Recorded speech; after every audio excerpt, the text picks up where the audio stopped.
Outsourcing tends to have a bad reputation as being low quality. Partner Hero's value-based approach raises the bar for the outsourcing industry by investing in employee empowerment and career growth, paying above-market salaries, and maintaining a focus on quality and performance. They're more than a service provider. They're also a thought partner for the startups they serve. It's simple. Brands that care about quality customer experience choose Partner Hero. They offer flexible terms and the ability to scale quickly, perfect for startups, with quality assurance baked into every program and offices around the world. So Partner Hero can provide truly global coverage. Outsourcing has long been available mainly to big businesses, but Partner Hero is challenging business as usual by bringing the benefits of outsourcing to businesses of all sizes with short, flexible contracts and fast ramp-up times. 10 years ago, when we were launching the Action Catalyst, we could have used a few extra hands to help us scale quickly, even if it was just for a short while. You can bet that with their expertise, fast onboarding, and core focus on quality, Partner Hero would have had our attention. If you're ready to bring in outside customer support help for your startup that feels like it's a part of an existing team, check out Partner Hero. Head over to partnerhero.com/Action Catalyst to book a free consultation with our solutions team. Mention you heard about Partner Hero from the Action Catalyst, and they'll even waive the setup fee. Now, on to the show. From Nashville, Tennessee, Southwestern Family of Companies welcomes you to the Action Catalyst. Each week, we share insights and inspiration from movers and shakers in the world of business. Our goal is to help you increase your self-discipline, overcome procrastination, and help you to take action on all the things that really matter.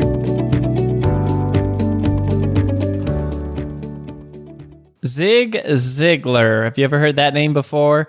What a great man. What a legacy. Unfortunately, he passed away a few years ago, but today we have the CEO of the Ziglar family on the show to talk about part of Zig's philosophy and part of his philosophy, Mark is his name, about running your family more like a business.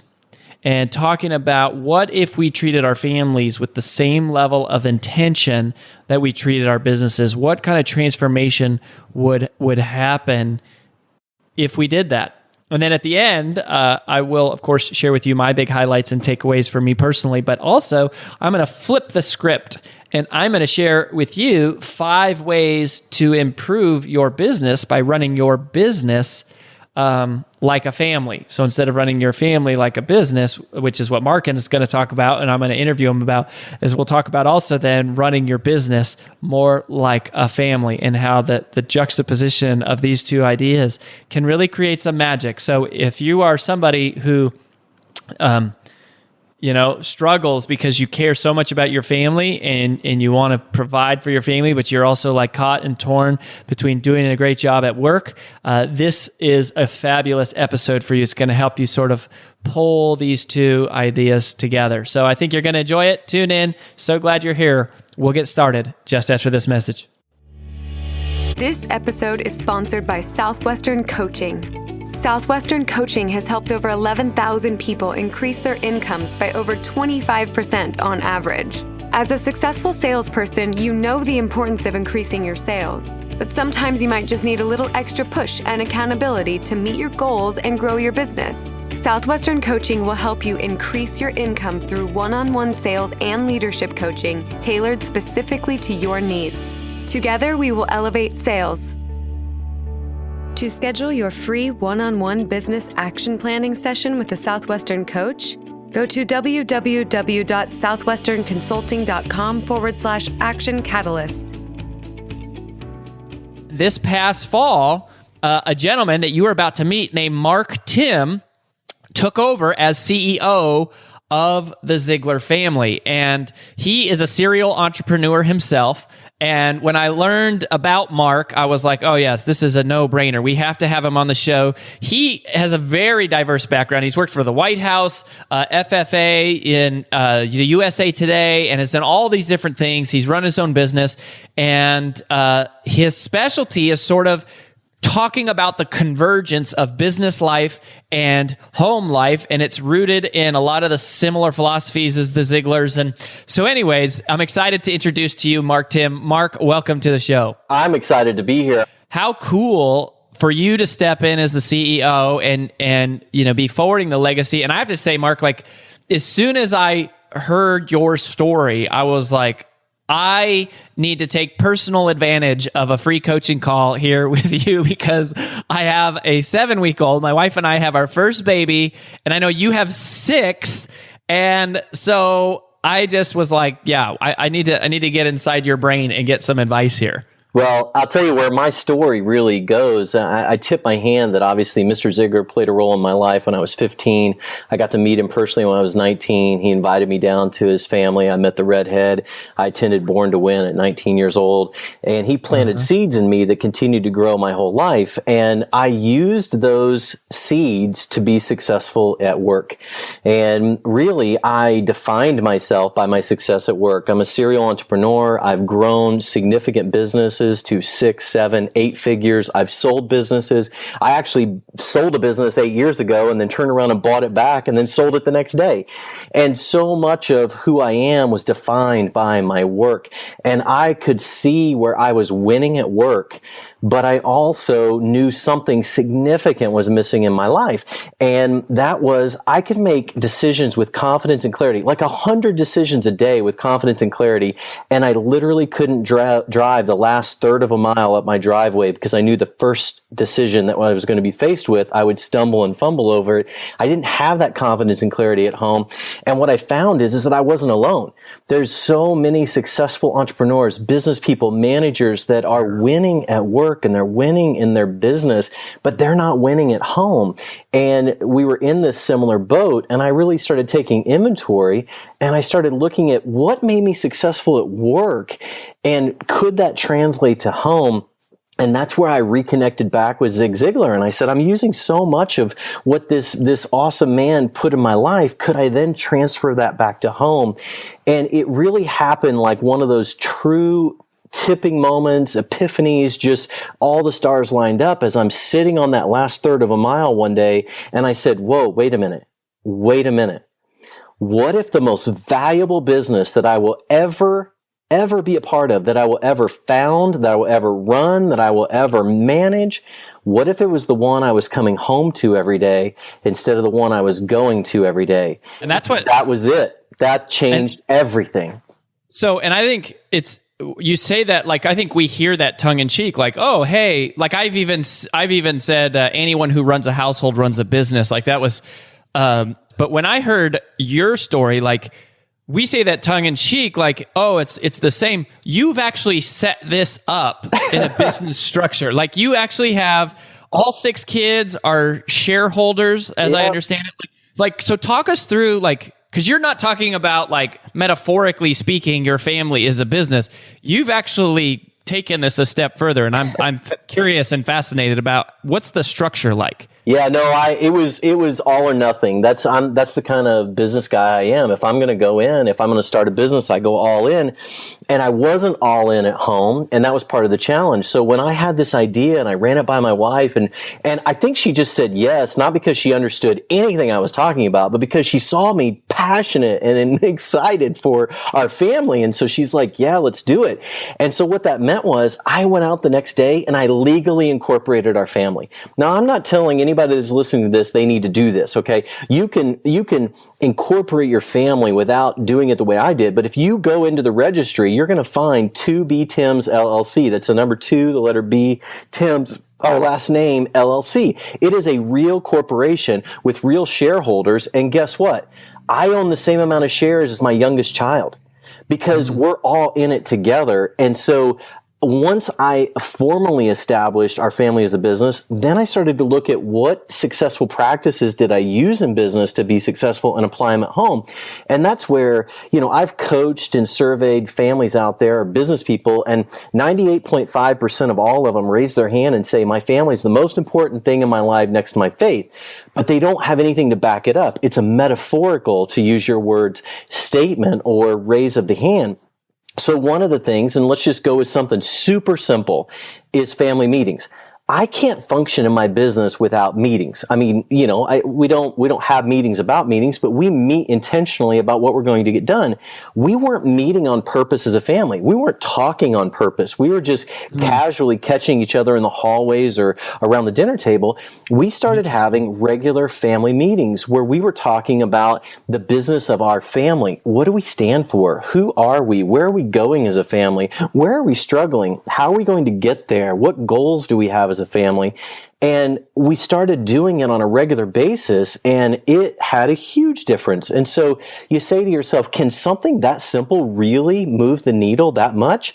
Are you kidding me? Families don't talk to each other intentionally on purpose about stuff that really matters the way we do in business. And so you start doing something like that on a consistent basis, and we did ours every Sunday night. And next thing you know, we're doing presentations. We went through the 5 love languages. We did DISC training as a family, all during these family meetings. We did a series of 21 weeks where we did 21 character traits. I had kids that were doing PowerPoint presentations on generosity and honesty. And by the time it was over, they had embedded videos in Prezi presentations like you would see in a business, setting, on character traits, on mercy and grace. And so not only were we growing as a family, but we were giving our kids real skills that they're going to use for the rest of their life. And we were doing it through this intentionality of family meetings. And that's just one thing that we did. And that's one thing everybody listening here can start doing tomorrow. Wow. I mean, it's kind of like anything, right? It's kind of like, wow, that's obvious, but it's also like, wow, I never would have thought about sort of doing it that way. It reminds me, I read in Dr. Covey's 7 Habits of Highly Effective People, he tells this story about where they had a family meeting and they laid out all the expenses, all the monthly expenses, and all the chores that needed to be done. And they said, okay, as a family, we're going to divide up, and here's all the bills that need to be paid, and here's all the chores that are going to be done. And I guess Dr. Covey was like, okay, he's like, who wants to pay for the mortgage? and like everyone's like, well, no. And like he's like, okay, well, I'll take care of the mortgage, so then the rest of you can divide up the rest of these chores around the house. And, well, but that's a great example. I love that story because now, granted, my kiddos are a little older than yours, and so we did different means of financial accountability when we started this. But when they got old enough, we sat down, my wife and I, and figured out exactly what we're spending on our kids every single month. They all now have checkbooks and debit cards, and we deposit that amount into their account, and they spend and buy everything that we were spending and buying for them, with the exception of food, in the house. Now, outside of the house, they buy their own food because we budgeted that into there. They buy their own clothes. They pay for their stuff at school, every single thing. And it has been one of the coolest things we've ever done with our kids, because our kids are going to leave our house able to balance a budget, manage a credit card, have a budget, by the way, and they're going to know that you can't spend more than you take in, or if you do, you got to do extra chores and extra jobs to earn that money. And the biggest thing it's done is just given them appreciation for what real life expenses are. And these are the same kinds of things we do in business, we do with our employees. We just never think about doing it at home. But the best part of all, here's the pixie dust to everything I'm telling you. Here is the magic, okay? Because I can sit here and give you all these great ideas that we're doing as a family, our family as a business. But what really happens is it gives us a reason to talk about it. And that's what families aren't doing anymore. They're not talking. And so I've had more financial conversations with my 16-year-old in the last year since we implemented this new strategy than I had with them in the first 15 years of their life, because we have a reason to talk about it. Either they ran out of money that month, or they want to buy something big and they don't know how to save for it. It doesn't matter. We just talk about finances a lot. And it means that they're going to be okay when they leave our house because we've talked about it a lot, and it gives us a safe reason to do that. So that's just one example, again, of implementing things you already know. And that's one thing I want everybody listening here, and you included. You already know what you need to know to be successful at home if you're successful somewhere else. If your business is going well, then you can apply what you need. So you don't have to follow everything I'm doing. Just look at what you're doing well and apply that back to your home life. And that's where it starts to really make sense and take off. How old, just a quick question, like how old do you start, you say you figured out how much you're spending on them anyway, which I think is cool. It seems like a very Dave Ramsey-esque thing to do. It just like deposit some money in there and then they're in charge. Like what age do you start doing that? So we decided that when they become teenagers, they're old enough for that kind of responsibility because they've got this inner switch that flips that says, I want to be older than I really am. And so one of the easiest ways is to give them some responsibility, in that whole equation, and finances is one of those. And so we found that this kind of thinking can be implemented at about 13 years old. Now, prior to that, we used a non-money system of marbles, and you can read about that if you go to marktimm.com or ZiglarFamily.com and you download some of the blog stuff I've posted about this. And so, but we used non-dollar monetary system of marbles. And so you can start teaching your kids about financial accountability when they're 5, 6 years old. You just shouldn't be using real money because it isn't really relative and they lose it and it becomes a problem. But once they get to be a teenager, they're ready to actually start spending their own money, paying for their own things. And then obviously we give our 18-year-old gets more than our 13-year-old. And once they get their license, they get more. So it's all relative in that scale of things. But teenage years, that's when you start handing them a little more responsibility because they're looking for it. And if you don't, then it causes some frustration in the family if you're kind of holding them back. So give them natural stuff like this. And then if they fail, what's the harm in a 13-year-old failing 1 month financially? I mean, nobody's repossessing their car. A lot less than a 30-year-old going bankrupt. Yeah. So they learn some hard lessons. I mean, we've had kids run out of money in the middle of the month and they had important stuff to pay for. Listen, we never got more chores done in our life than when that happens because they learn the only way you get more money is to work for it. So when it happens, and it always happens, we count on 1 or 2 kids running out of money. Otherwise, stuff wouldn't get done around our place. That's funny. So do they they pay their own car insurance and like your 18-year-old, absolutely, their own car insurance, the car payment, whatever. Like that's the natural stuff. I mean, the basic stuff that car insurance. None of them have a car payment, but they pay car insurance because that's real, and so they pay for their own gas. When they get a driver's license, and before they have a driver's license, they're paying for clothes, they're paying for activities, and they learn that the busier they are, the less time they have to earn extra money, so they have to budget, better. And they do budgets. I mean, it's just, that's a lot of what they do. And they set goals. That's one thing that, that we're big on is they set goals. Once a year, we actually use Michael Hyatt's goal setting program and we go through it as a family. We do it all together in one single day. And so our kids, they know how to set goals and they know how to achieve them. And they fall short. They don't always get them. But that's, let me go and say, I'm back to this metaphorical thing. I want to go back to that for a second because so many families listening say, my family is important. I know they're important, but this is where you start to really do some inventory like I was doing of where do my actions line up with that? And I'll bet you most of the people listening here have mission statements in their business or they work for a business that has a mission statement. I was at a conference recently with hundreds of business people and I said, how many of you have a mission statement in your company or work for a company that has a mission statement? And they all raised their hands. I said, okay. And I'd already asked them how important their family was. And some of them raised 2 hands. Like I had 300 people there and I had 600 hands in the air. Everybody was like, I love my family. And I said, okay, so all of you have mission statements in your work and business, but how many of you have a written down mission statement for your family? And like every hand went down, but like 4. And what that says is that we wouldn't function in a business, like we wouldn't even start a business without a mission statement because the mission statement tells us where we're going and where our priorities should be. And it helps us make decisions, tough decisions sometimes when we've got, in a crux in the road, but we don't use that same logic at home. And so our family now doesn't say yes to everything because we go back to our mission statement and say, does this fit who we are as Timms? The To Be Timms mission statement is love God, live right, and lead all out. And so if you can't point to where this is helping us accomplish our mission statement, then we're not doing it. And it makes it easier to make decisions and yet as a family, it's so important that we have this target. Zig Ziglar used to give all these great stories about having a target and about, the famous archer. You're familiar with that story. But he used to say, you can't hit a target you don't have, or you can't hit a target you don't see. And so many families don't have a target that they're even shooting for. They're just in that survival mode. And that's what we're doing at Ziglar Family. That's where you connect my passion for families with Zig Ziglar's time-tested, proven wisdom.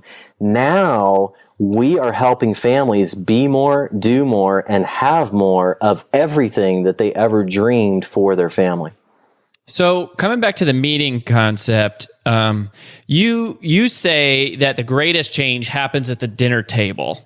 And so you mentioned the Sunday night meeting, which I think is super practical. You mentioned the some of these other things, the goal setting and whatnot. But when you say the greatest change happens at the dinner table, so what does that mean? And also when I think about today's modern family, I go what dinner table? Usually, one kid's off over here doing, at work, one's over there, one's at the friend's house. So talk about the dinner table. Sure. Well, I'm not an advocate to say you got to be eating dinner together, 7 days a week. I don't want anybody to hear that. But my favorite quote by Mother Teresa is, if you want to change the world, go home and love your family. And so the dinner table is however you define it. Okay. Last night, the dinner table was a restaurant outside of our home. And the night before, we didn't have all the kids. I mean, it's rare that we have all of our kids around the dinner table because they're so busy. And so we can't sit there and wait. And so my point is that whenever you're together, if you're at a fast food restaurant, if you're at home, if you picked up dinner on the way home and you're eating it together, my point is this: when you are together, don't miss that opportunity to get something out there on the table, to talk about something meaningful.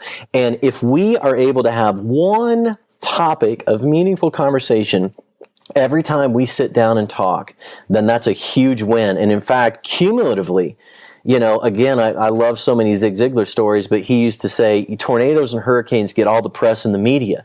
But the most physical damage that's done in this country every year is termites. And they do it one little bite at a time, and they do far more damage than tornadoes and hurricanes. Well, I'm here to tell you, to take your family where you want it to go, it's not going to be the tornado or the big, huge win that you're looking for. It's going to be one bite at a time. And so there is a metaphorical element of what I'm saying around the dinner table, because it doesn't matter to me how you eat or commune as a family. What matters is that, are you going to take one bite out of moving in the right direction, out of thriving by having some meaningful dialogue and communication, or is everybody going to be sitting there with their cell phones looking at social media or whatever, and next thing you know, the meal's over and you've missed that one chance to be together as a family? If it's in the morning, if it's at night, whenever it is, that's what I'm talking about around the dinner table. And if you're fortunate enough to be able to eat around the dinner table as a family every night, then go get them. Don't waste that. But also don't try to talk about 20 different things. Pick one thing that you'd like to have a meaningful conversation of, and know that you're making a cumulative, huge difference in your family. So do you have a list, or how do you, when you say talk about one meaningful thing, do you pick a topic like generosity and hey, we're going to talk about generosity tonight? Or do you just kind of free flow it about whatever? But we do that. So the list happens in the family meetings. We're real intentional about that. If we're doing character traits, we stay on that. If we're doing the love language, we stay on that. If we're doing the DISC, we stay on that. Whatever it is during family meetings is a little more regimented, but at night, we try to feel it out. We try to be really, really in the moment of maybe there's some big issue going on at school, and so we're able to talk about it. I mean, we had our kids happen to go to public school, but my wife also homeschooled when they were younger, so we've got this debate. And so the other night around the dinner table, we just had a huge debate about homeschool and public school. And guess what? Nobody was right or wrong. Everybody had an opinion. Everybody was heard. And it was just this incredibly healthy debate that how are our kids going to learn learn if we're not willing to talk about these kinds of things. And in the end, nobody walked away saying, I'm right or you're right. It just was everybody shared what they knew and what they, could bring to the table. And it was just my wife and I walked away and said, well, that was a good conversation. We didn't walk away going, well, we convinced them that our way is the right way. We just had a really great conversation. Now they're thinking. And so if we can teach our kids to think and to look at different perspectives, that sets them up for success. And really, okay, you've got a young one at home. So you got to know right now, your job is not to raise a good kid. Your job is to raise a good adult. Your job is to raise a good father, a good friend, a good husband. That's your job. And so too many times today, I think we think our job is just to raise good kids that get good grades and people say good things about. But are we preparing them to be great young adults, to be on their own? And that's a completely different strategy. And that's one that we've embraced in our family business, that it's not our business to just have good kids. It's our business to raise good young adults. And we're very intentional about it. And we tell our kids that. So I want to, one other question to ask you before we do that. I knew the time would fly by. It has. Mark, where should people go? Obviously, they can go to Ziglar.com or ZiglarFamily.com. Is that, or where else should they go? Well, ZiglarFamily.com is loaded with resources. There's over 50,000 families there that are on the journey to being more intentional. And by the way, we need to be on the journey with families who want to be, do, and have more, because we don't want to ask advice from families or connect with families that are going the opposite direction. So we want to be thriving with families. So Ziglar Family is a great place. But I also want to throw out there the 7-day challenge. We had some of your friends were on the 7-day challenge. We had Michael Hyatt on the 7-day challenge. We had Dave Ramsey on the 7-day challenge. And that was 7 days of intentionality, 7 days where families experienced a win each day for 7 days. Now in sports, if you get 7 wins in a row, that's a winning streak. And so we really created a winning streak amongst a lot of families. And that 7-day challenge is still going on. So anybody listening can go to 7daychallenge.com. That's the number 7daychallenge.com. And by virtue, it'll connect you with Ziglar Family. But if you just go to Ziglar Family, you'll kind of have to find the 7-day challenge. I'd like to just send you to the 7-day challenge. Take the 7-day challenge with your family. It costs nothing, totally free. You're going to listen to some of the world-renowned experts in 7 key areas of family life. And your family will be motivated, inspired, and you're going to want to keep that winning streak alive. And they can even text 44222 and they can put in 7-day family. That's number 7 or the word 7-day family, and get started with the 7-day challenge right as they're listening to this on their phone. 44222 7-day family in the actual subject line, and they'll be in. I mean, I want every family to take the 7-day challenge. And so just the last question about the business, in terms of maximizing, I know that, one of the big practices you talk about is maximizing family resources. And so is there like a profit distribution or like something at the end of the year that you guys do? I was just kind of curious about. Well, so we don't have a profit distribution, but what we do is we talk about maybe a goal that we have as a family, like something we want to do, and we involve them like a vacation or something like that. So for example, and I know this is, this took years to plan, but it was a big part of our family meetings. We wanted to go on an RV trip around the country, and so we went on an 8-week, 8,000-mile RV trip, and every kid had to really work hard to make that happen and plan out the trip and have jobs to get ready for it. And so it ended up being a phenomenal coaching, teaching moment, and really family bonding to even pull the trip off. And so, now they're wanting to go on this, to do another trip. And so we're talking about what would be involved in that, how much would it cost, and what can we do to make that, because if they've got skin in the game, if they understand, what's involved, and it's not that my wife and I might not be able to afford it, it's just any time in life, whether it's with your family or business, when there's skin in the game and they've got some equity invested in it, they're more plugged in, they're more all about it. I mean, listen, every kid got to pick a geographic area in the country on this RV trip that we had to go, and it made for a lot of extra miles to do this. But let me tell you something, when we got to their place and they had planned it out, done the research. They were ready. I mean, they were so excited about the whole family, like it came to life through them, versus if we had planned the whole thing out and just drug them along on this and we got to each place, they'd be like so tired of it. It'd be like wah, wah, wah by the time it was over. But each place we got to, someone else had planned it and thought about it, and they were excited. And so we just had this over and over, someone got to be super excited about it. It wasn't just mom and dad. And so, but that happened through our family meetings, and that happened through a lot of intentionality. But it's all about teachable moments. If you can create reasons to converse, reasons to teach your kids, that's a whole lot better than kind of cramming down wisdom down their throat. They choke on it versus, I like to say it's caught more than it's taught. And, and that's the reality of families is that philosophy.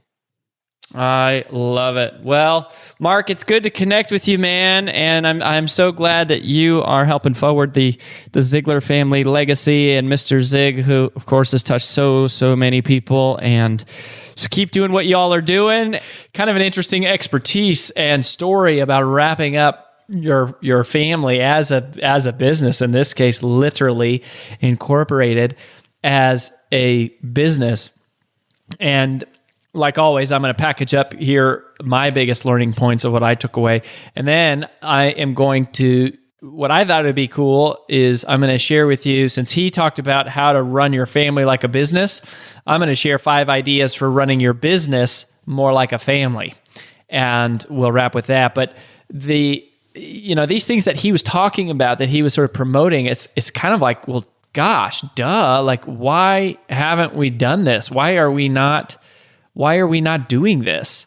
Because these are simple ideas that apply just to working in teams of people. And obviously it's like, what team is more important than your family team? And so in terms of the action items for me, so number 1 is having a mission statement as a family, like having a mission statement as a family. That is so powerful. The second thing is giving their kids the accounts to pay their own stuff, right? I mean, that's just like awesome and powerful, and also probably inconvenient in the short term, but what a payoff in the long run.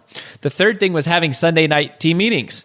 Yeah, like you can't, how do you run a business? Like, how do you run a team without ever communicating with your team? Yet in the families, we do that all the time. We go weeks without ever talking and really seeing each other. So Sunday night team meetings, I thought that was cool. And then number 4, doing goal setting once a year. Right? Like you would never run a business without creating a budget for the year, without setting out targets and having objectives or like that each team is pursuing. Yet with our families, we just kind of like always like go on the fly with the seat of our pants. And I thought that was cool to go, okay, we're going to sit down as a family and we're going to go through this and we're going to create individual goals and team goals, which is what also leads to number 5. I thought that was cool about giving everyone a role. Like when they were planning their vacation, everybody had a role. Everybody had something that they were doing. And all of this is like creating more buy-in in who we are as a family, and running your family more like a business. So I don't know if we're going to incorporate as a family. That's a pretty radical idea, but kind of a cool thought to noodle on. But these other things make a tremendous amount of sense, and we're gonna maybe we'll do all of them. I'm gonna talk it through. But to sort of flip the perspective on this, as I was reflecting back on kind of like what I was learning, from Mark, is I thought it'd be also cool to think about what if we ran our business more like a family. Right? So sort of flipping what he was talking about in terms of running our family more like a business. What would happen if we ran our business more like a family and doing the reverse? And so here's 5 things that I think would make a drastic difference in most businesses if we flipped the perspective, if we ran our business more like a family. So number 1, you would give special attention to new team members. Right? That is what we would do. I mean, there is no doubt about it that the newborn, the infant, gets the special attention in the family. You have to. They need it to survive. Well, that is exactly the same as a new person on your team.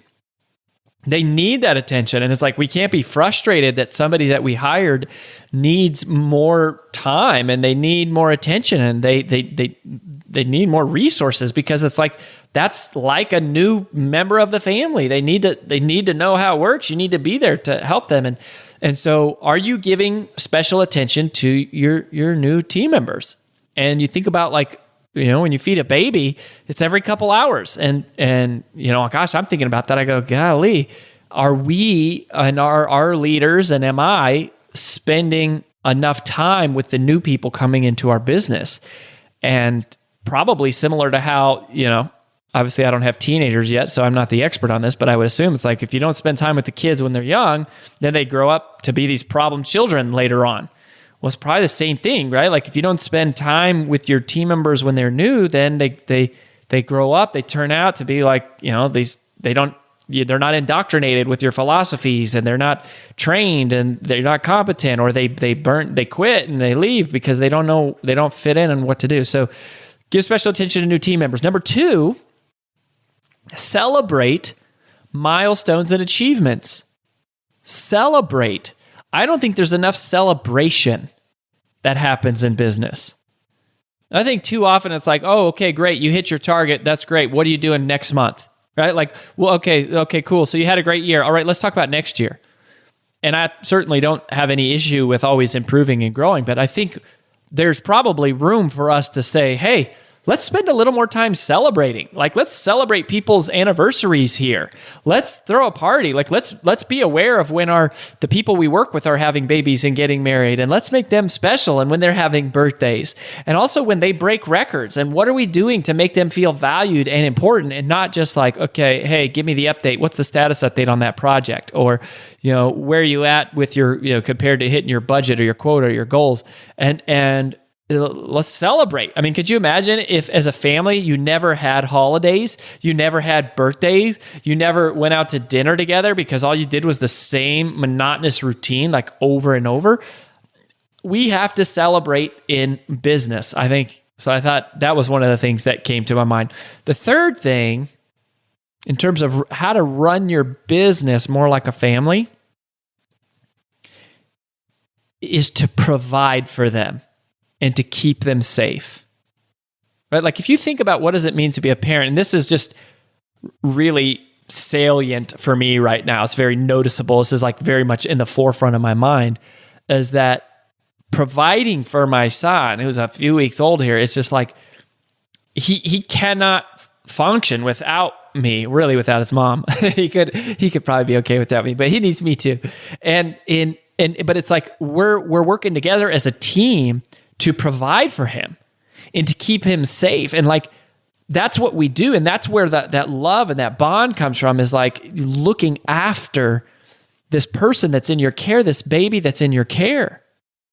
But how many times in businesses are leaders trying to cut down the people on their team because they're threatened that the person on their team might, surpass them? Or how many times does the leader just ignore the people on their team because it's like, oh, I'm too busy, And it's like, with a baby, it's like, you can't do that. Like, the baby will die. Well, I think that's the same thing that happens in businesses. We have team members that die. Their loyalty to us dies. Their faithfulness, their commitment, their buy-in, it dies. And it's easy for the leader to go, oh, well, gee, they're uncommitted or they have a bad attitude. And sure, sometimes maybe that's true, but I bet you in a lot of those cases, it's because that person doesn't feel safe. They don't feel provided for. The leader never looked out for them. The leader was looking out for themselves. The leader was only thinking about how they could advance, and they weren't looking at their team as people they could care for. They were looking as their team as like shoulders that like they might stand on, or something like that. I don't know if that's the perfect metaphor, but the idea is, provide for them. The people who are in your care, look out for them, keep them safe, do what you can to enrich their lives. That's how you build loyalty. That's how you build trust. That's what leadership is. If you've never read Leaders Eat Last, that is a fabulous book by Simon Sinek. He really talks about sort of some of the neuroscience around that and leadership. At the core of leadership is looking out for other people. And I think it's such an important message because so many times we get promoted to become the leader by being successful. Like we were looking out for ourselves, taking care of ourselves, not in a negative way, not in a selfish way, just a self-centered way. And that's what creates achievers, right? Is like you take care of business, you take care of what you need to get done, you do things with excellence. That's how you become a leader. But it's such a good case of what got you here as a performer won't get you there as a leader, because then you have to switch to, you know, there's like a switch that has to happen where you go, okay, now my job is taking care of other people, is looking out for them. And that's running your business more like a family. Number 4, train and develop your people. You have to train and develop your people. In a family, right, you have to train them. You have to teach them how to tie their shoes. You have to teach them how to get dressed. You have to teach them how to brush their teeth. Like you have to teach them everything. But in business, we hire somebody that has a resume, and then they come in and we just go, okay, you know, here you go, boom, go do it. And there's no training, there's no education, there's no formal like onboarding process. It's amazing. And even in big businesses, and then, you know, especially in small businesses, it's hard. You're just pulled in a lot of directions, but even it doesn't matter. Like we can all use the excuse of not having enough time. But training your people is how you multiply time, right? You spend time on things today that give you more time tomorrow. Well, training your people is like one of the most powerful ways to multiply your time. And if you don't have the time to train them, or you don't have all the knowledge to train them, then bring someone else in to help, right? Like get them a coach with us, get them books, get them hooked onto blogs and podcasts, like whatever you got to do, like you got to train them. You have to develop them. That's what we would do with our family members. We have to do the same thing with our team members. And then number 5, in terms of running your business like a family, is that you would care about them because they are yours and not because of what they can do for you. If you are leading your team, you're running your business like a family, you would be caring for them because they are yours, just because they're your people, they're your family, not because of what they can do for you. What if we just cared about them just because they were ours, just because God had placed them in our purview, just because somehow they showed up and they were in our flock and we cared about them just because they were ours? That is what leadership looks like. That is running your business more like a family and not because of what they can do for you. And, you know, today it's like the line between work life and personal life, between family and colleagues is blurring. It is. It's blurring. I mean, I think about myself and it's like, oh my gosh, my wife is in the business. My mom is in the business. My dad is in the business. My sister-in-law is in the business. All my best friends are in the business. I mean, many of them have spouses that are in the business. And it's just like, whoa. And that's not just us. We see that. Like so many, we coach a lot of, one of the life stories we had here was a husband-wife team. And we just had the husband on, but this a couple of months ago, that it was like a husband-wife, they were both in coaching. We just had the husband on the show, but it's like, you see that a lot. Like, and you think of franchises, and there's so many businesses where it's like, it's truly a family. And we should probably, or we could probably afford to run our businesses a little bit more like a family, and we could probably afford to run our families a little bit more like a business. So if you're intentional and you're looking out for the people, you're never going to lose, right? That is service at its finest, is if you can get outside of yourself and you can learn to really focus on taking care of others, you're always, always, always going to win. Well, that about wraps up the Action Catalyst podcast for this week. If you haven't yet, please log in to whatever your favorite medium is to listen to the show and both rate this podcast and leave a comment, as that helps new prospective listeners determine if the show's really a good fit for them.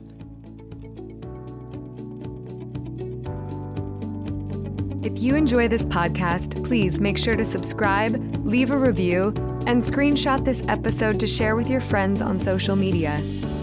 Make sure to follow us on Facebook and Instagram at Action Catalyst, and subscribe to our video podcast on YouTube. Thanks for listening.